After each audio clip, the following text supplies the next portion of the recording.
Avant de commencer, Triscal vous invite à aller voir son tout nouveau calendrier pour 2024, plein de petites anecdotes sur les oiseaux marins et d'autres curiosités. Il sera disponible en précommande dès samedi. Un lien est dans la description. Triskel, bonjour. Minute Hérisson, le podcast qui t'aide à cohabiter avec la faune sauvage sans te brosser dans le sens du poil.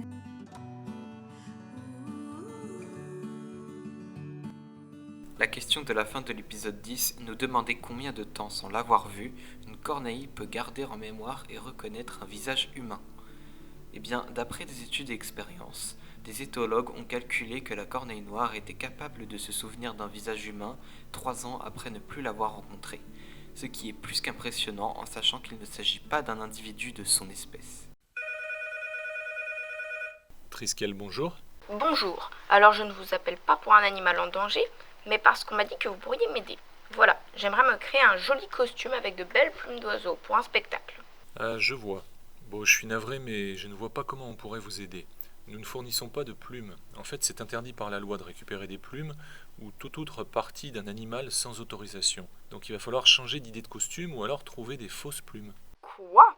Je n'ai jamais entendu parler d'une telle loi, moi. Je ne fais de mal à personne si je prends juste des plumes perdues par des oiseaux. Oui, en principe, vous ne faites pas de mal. Mais selon la législation, tant que vous ne pouvez pas prouver qu'aucun animal n'a été blessé pour obtenir ces plumes, vous n'avez pas le droit de les posséder. Mais vous, si vous me donnez des plumes, elles n'auront pas été obtenues en faisant du mal à un oiseau. Et puis, ça m'étonnerait que quelqu'un vienne vérifier si j'ai une autorisation ou non. Peut-être bien. Mais vous savez, Triskel est une association dont le rôle est de protéger la faune sauvage. Donc si nous faisons un pas de côté en échangeant des plumes avec des particuliers, eh bien nous trahissons notre mission en donnant le mauvais exemple. Et nous risquons d'être tenus pour responsables en cas de contrôle. Qu'est-ce que c'est compliqué ? C'est idiot. Et comment je fais, moi, pour trouver une autre idée de costume ? Alors là, ça dépasse le domaine de mes compétences. Mais j'imagine qu'il existe des plumes synthétiques qui pourraient faire l'affaire. Oui, vous avez raison. Merci de m'avoir mis au courant de tout ça. Au revoir.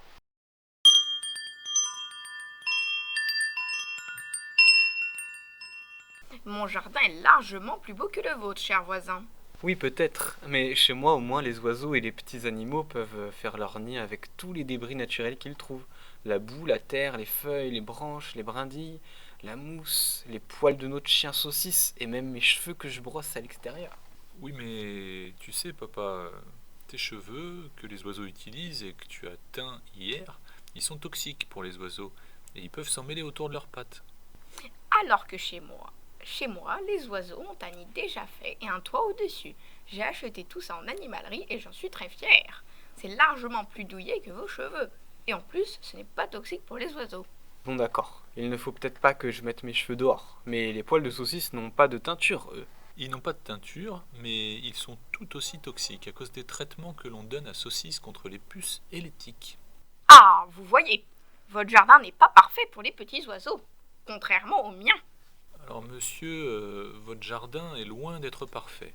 La peinture de vos cabanes empoisonne les oiseaux qui picorent le bois en pensant que c'est un arbre et qui y cherchent des petits vers. Et puis votre jardin est tellement propre qu'il n'y a rien à manger pour la faune.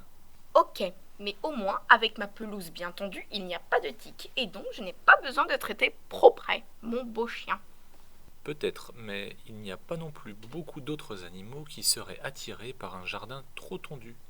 Aucune fleur ni buisson, donc pas grand-chose d'attractif pour les insectes et les oiseaux. Bon mais alors, qu'est-ce qu'il faut faire ? Quoi qu'on fasse, on fait du mal en fait. Non, il faut garder notre jardin comme il est, papa. Le plus sauvage possible, mais simplement faire attention à ne pas jeter dehors tes cheveux et les poils de saucisse. Surtout après une teinture ou un traitement. De mon côté, je vais revoir le réglage de mon robot tondeuse pour laisser une partie de mon jardin en jachère, pour permettre à la biodiversité de se développer.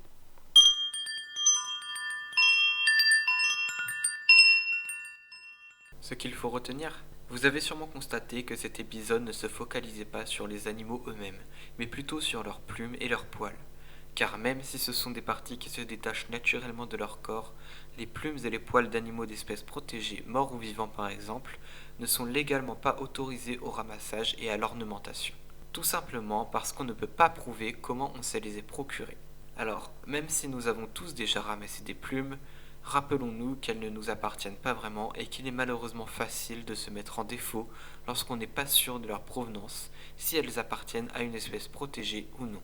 Le second élément important à retenir est que lorsqu'on jette des choses dehors, elles finiront forcément entre les pattes d'un autre animal.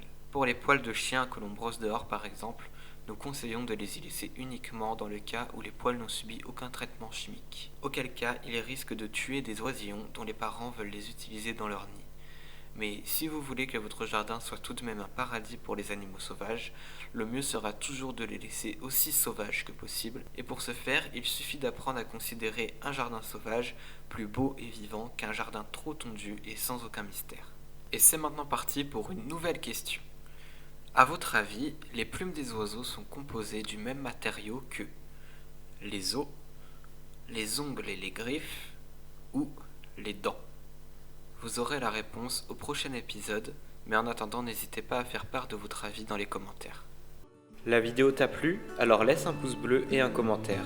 Et si tu en veux plus, abonne-toi et active la cloche. N'oubliez pas, vous pouvez précommander votre calendrier animalier 2024 à partir de ce samedi 30 septembre. Découvrez les oiseaux sauvages des milieux aquatiques comme vous ne les avez jamais vus grâce à l'œuvre de 3 photographes passionnés de nature et de Bretagne. Retrouvez le lien de précommande en description. Prenez tous soin de vous et surtout n'oubliez pas, la nature est bien faite, alors protégeons-la.